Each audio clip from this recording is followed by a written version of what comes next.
The 374D is one of the larger excavators in the Caterpillar range, and it has an operating weight of around 70 tonnes. This Norscot model of the 374D comes in a standard branded Caterpillar box with a few details about the model but no information about the real machine.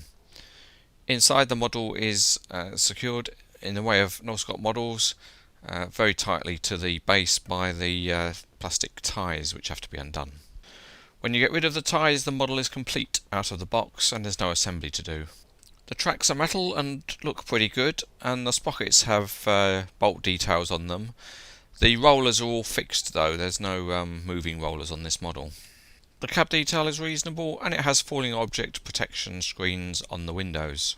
The body casting is quite good with textured surfaces and grille patterns, and there's good hydraulic lines running from the body to the boom.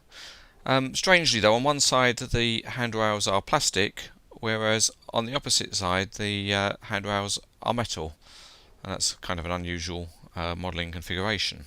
The riveted connections at the boom, stick and bucket are all painted so they're not too obtrusive, and there's some decent plastic hydraulic lines running to the cylinders on the stick.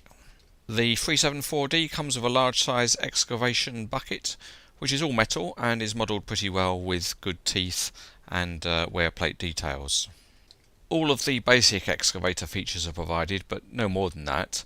The tracks roll quite well, and they are also spring loaded, so if you wanted to remove the tracks that's easy to do. But they are free rolling on both sides, so they work quite well. As expected, the model rotates easily, so you can pose it in any direction that you want. The cylinders on the boom, stick and bucket are all fairly stiff, so it's easy to hold any pose that you want to set.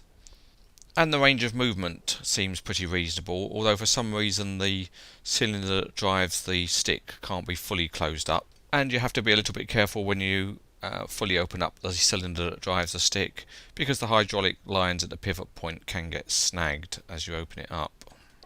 Overall, this is quite a reasonable model from Norscot. It doesn't have the highest levels of detail, and the features are basically restricted to those that you'd expect any excavator model to have.